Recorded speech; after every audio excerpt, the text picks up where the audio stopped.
बहू कहाँ मर गई? अंदर से आवाज, जिंदा हूँ माँ जी। तो फिर मेरी चाय क्यों अभी तक नहीं आई? कब से पूजा करके बैठी हूँ, ला रही हूँ माँ जी। बहू चाय के साथ भजिया भी ले आई। सास ने कहा, तेल का खिलाकर क्या मारोगी? बहू ने कहा, ठीक है माँ जी, ले जाती हूँ। सास ने कहा, रहने दे, अब बना दिया है तो खा लेती हूँ। सास ने भजिया उठाई और कहा, कितनी गंदी भजिया बनाई है तुमने। बहू, माँ जी मुझे कपड़े धोने हैं, मैं जाती हूँ। बहू दरवाजे के पास छिपकर खड़ी हो गई। सास भजिया पर टूट पड़ी और पूरी भजिया खत्म कर दी। बहू मुस्कुराई और काम पर लग गई। दोपहर के खाने का वक्त हुआ। सास ने फिर आवाज लगाई, कुछ खाने को मिलेगा? बहू ने आवाज नहीं दी। सास फिर चिल्लाई, भूखे मारोगी क्या? बहू आई, सामने खिचड़ी रख दी। सास गुस्से से, ये क्या है? मुझे इसे नहीं खाना, इसे ले जाओ। बहू ने कहा, आपको डॉक्टर ने दिन में खिचड़ी खाने को कहा है, खाना तो पड़ेगा ही। सास मुंह बनाते हुए, हाँ तू मेरी माँ बन जा। बहू फिर मुस्कुराई और चली गई। आज जिनके घर पूजा थी, बहू सुबह 4 बजे उठ गई। पहले स्नान किया, फिर फूल लाई, माला बनाई, रसोई साफ की, पकवान और भोज बनाया। सुबह के 10 बज गए। अब सास भी उठ चुकी थी।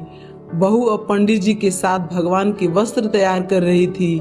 आज ऑफिस की छुट्टी थी, उसके पति भी घर पर थे। पूजा शुरू हुई।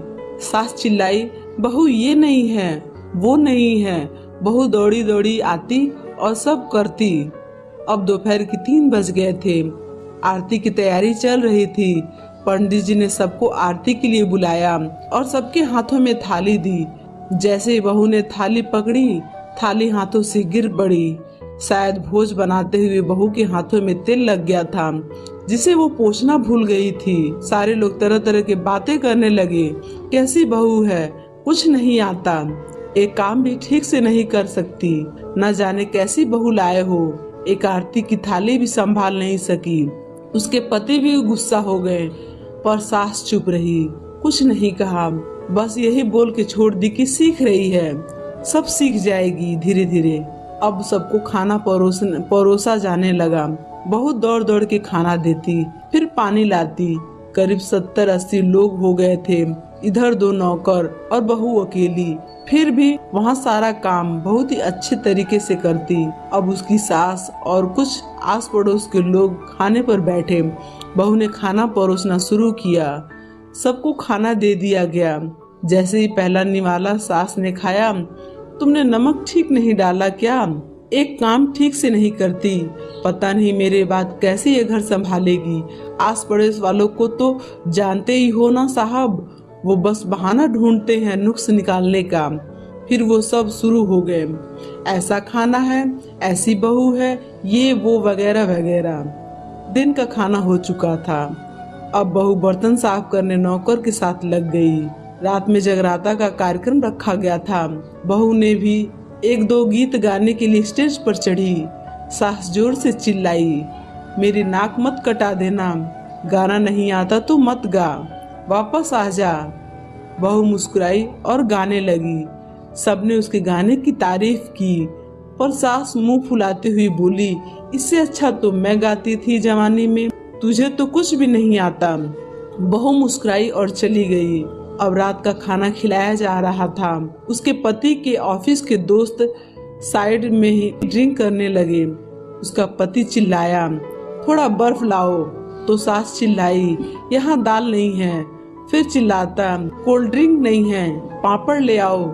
इधर उधर आखिर में उसके पति की शराब गिर पड़ी उसके दोस्त पर और बोतल टूट गई। पति गुस्से में 2 थप्पड़ अपनी पत्नी को लगाते हुए कहता है, जाहिल कहीं की, देखकर नहीं कर सकती, तुझे इतना भी काम नहीं आता। सारे लोग देखने लगे। उसकी पत्नी रोते हुए कमरे की तरफ दौड़ी। फिर उसके दोस्त ने कहा, क्या यार, पूरा मूड खराब कर दिया, यहाँ नहीं बुलाया होता, हम कहीं और पार्टी कर लेते। कैसी अनपढ़ गंवार बीवी ला रखी है तूने, उसे तो मेहमानों की इज्जत और काम करना तक नहीं आता। तुमने तो हमारी बेइज्जती कर दी। अब आस पड़ोस की औरतों को तो बहाना मिल गया था। वो कहने लगी, देखो क्या कर दिया तुम्हारी बहू ने, कोई काम की नहीं है। मैं तो कहती हूँ अपने बेटे की दूसरी शादी करवा दो, छुटकारा पाओगी इस गंवार से। सास उठी और अपने बेटे के पास जाकर उसे थप्पड़ मारा और कहा, अरे नालायक, तुमने मेरी बहू को मारा, तेरी हिम्मत कैसी हुई, तेरी टांग तोड़ दूंगी। उसके बेटे के दोस्त कुछ कहने ही वाले थे कि उसकी माँ ने घूरते हुए कहा, चुप, बिल्कुल चुप, यहाँ दारू पीने आए हो, जबकि पता है आज पूजा है और तुम्हें पार्टी करनी है। कैसे संस्कार दिए तुम्हारे माता पिता ने, और किसने मेरी बहू को जाहिल बोला। जरा इधर आओ, चप्पल से मारूंगी अगर मेरी बहू को किसी ने शब्द भी कहा तो। अरे पापी, तूने लड़की को बस इसलिए मारा कि तेरी शराब टूट गई।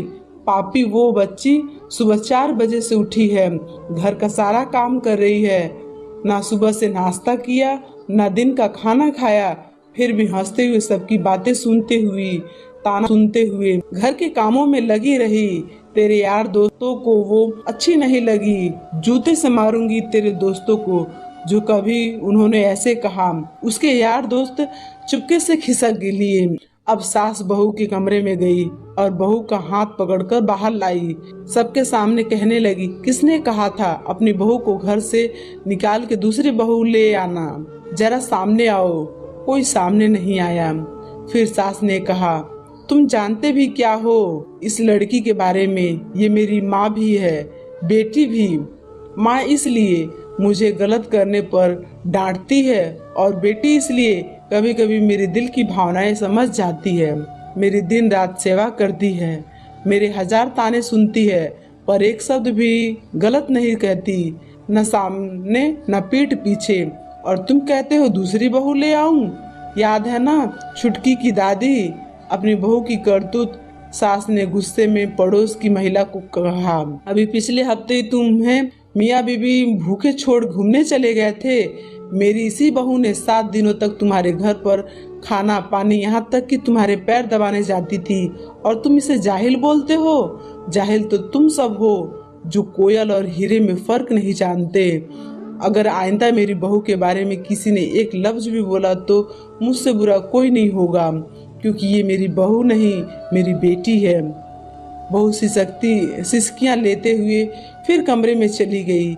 सास ने एक प्लेट उठाई और भोजन परोसा, बहू के कमरे में खुद ले गई। सास को भोजन लाते देख तो बहू ने कहा, अरे माँ जी, आप क्या कर रही हैं, मैं खुद ले लेती। सास ने प्यार से ताना मारते हुए कहा, डर मत, इसमें जहर नहीं है, मार नहीं डालूंगी तुझे नई सास चाहिए होगी, पर मुझे अभी भी तू ही मेरे घर की बहू चाहिए। बहू ने अपने सास को रोते हुए गले से लगा लिया। सास भी रो दी पहली बार और कहा, चल खाना खा ले। फिर मजाक करते हुए कहा, फिर मेरे पैर दबाने चले आना, और ये ख्याल मन में मत लाना कि सास पैर बोलती है। किसी दिन इसका गला दबा दूंगी, क्योंकि कभी मैं भी यही सोचती थी। दोनों खूब हंसने लगती हैं। कुछ रिश्ते बहुत मीठे होते हैं, बस बातें कड़वी होती हैं। धन्यवाद। दोस्तों, आपको ये सास बहू की कहानी कैसी लगी, हमें कमेंट करके अपनी राय जरूर बताएं।